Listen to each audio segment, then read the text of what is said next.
look what I have, a fire steel lanyard. That could have came in handy.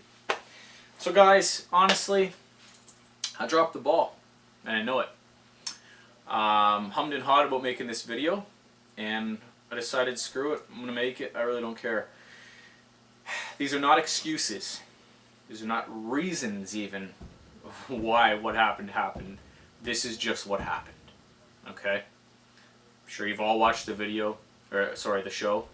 I've got 1,000,001 comments telling me anything from I should quit my channel to I inspired them. Everything in between. So, anyways, in trying to be in accordance to the rules, we were allowed 20 meters of paracord. Okay? We weren't allowed 21 meters. We weren't allowed 20.5 meters. We were allowed 20 meters of paracord. Therefore, I did not have a lanyard on my fire steel that I had recently acquired specifically for the show. I had a big ass fire steel from firesteel.com, like half-inch thing, huge. It had a fire steel, sorry, it had a lanyard hole drilled into it. I definitely could have put a lanyard in it, but not before the show because we weren't allowed extra cordage. Okay, I had my gill net in a plastic shopping bag, like when you get a throwaway shopping bag, inside my backpack, and they made me get rid of that plastic bag because it was considered extra gear. So why would they let me have a lanyard on my fire steel? They wouldn't. It wasn't allowed. I wasn't allowed to put bright fluorescent tape on it either because tape could be used as something that I could use out there. Sure, I could have dipped it in paint, fluorescent paint, something like that, but who in the world thinks you're going to lose your fire steel? I had every intention of putting a lanyard on when I got out there. I was going to cut a piece of my 20 meters of paracord I had, make a lanyard, tie it to my belt, and be good. The fact of the matter is, I didn't have any downtime. Okay? What you saw, they can't show everything. Obviously, there's 10 guys. Even if it was just me, they couldn't show everything I did because I filmed everything.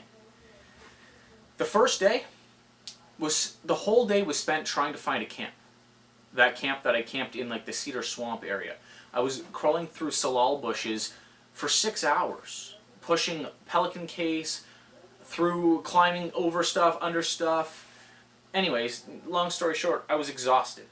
By the time I found my site, which was a game trail, a bear game trail, it was already getting dark, and there was no time to do that. I tried to get a fire that night, I couldn't because everything was drenched. Okay, so the next couple days were spent looking for wood. The next couple days were spent scouring my area for any kind of wood that I could use. Let me give you a perspective. The trees were this big, or they were this big. And the trees that were this big and dead, I could wring water out of, and you saw that. They showed it on the show. I can't chop down a tree this big for firewood. I had no firewood where I was. I made my way out to the beach and found a little bit of driftwood and stuff and got a little tiny fire going. But anyways, I had to move sites. Okay, so after that I moved sites, and that was a huge undertaking as well. By this time I am dehydrated beyond belief. I am thinking of all of the million things I have to do. I was on such a low from getting such a rough start for the first few days that once I got to my new site and got my fire going and boiled my water and drank my water, I was on such a high. I was on such a high because like now everything's turned around. Now everything's good in my favor. Who cares about the past few days? Now everything's good, and it's exactly what I thought it was going to be. I got stupid and put my fire... So let me backtrack. I was wearing rain pants and a rain jacket the whole time I was there. Every day. The rain pants did not have pockets in them, okay? The rain jacket did. And I was putting my knife and my fire steel in my jacket pocket, zipping it up after every use. Well, what they didn't show you was the 2 hours it took me to get that fire going at my new site on the beach there. I was using my axe, you know, doing a lot of work and got really warm. So I put my jacket open on a log so that somewhat of sun can dry it out a little bit. So I could dry out, so I wasn't sweating my butt off. After I got my fire established, I went to put my fire steel and my knife back in my jacket pocket. Wasn't wearing a jacket, and my pants don't have pockets in it, like I said. Walked over to my rain jacket, put my fire steel down, and put my knife down on it. When it came time to grab my knife, or put my coat back on rather, I saw the knife, I picked up the knife, I did not see the black fire steel on top of the black jacket. I picked it up and didn't know. Still had no idea. Put it on, went about my business, trying to look around for a better spot to camp, anything, whatever, it doesn't matter. And then I realized it's gone. And I'm scouring, the sand's black too. And I'm scouring the sand, looking for whatever, you know what I mean?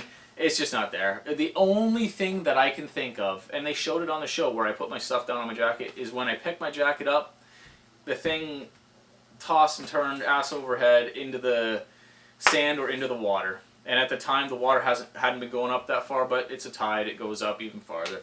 I looked all day. I looked all day for that stuff. It wasn't there. My fire still wasn't to be found. These are not excuses. I'm not happy with my performance. I dropped the ball. I could have stayed another few days. I could have, for sure. I could have drank rainwater. Hell, I could have drank river water. It was so remote out there, the chance of me getting jarred might have been slim to nil.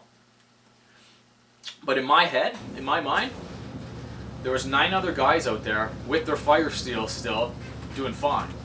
And by staying, I was only delaying the inevitable. I wish I stuck it out a little bit longer to find out what I was made of, to find out how living life there would have been. But again, it crushed me.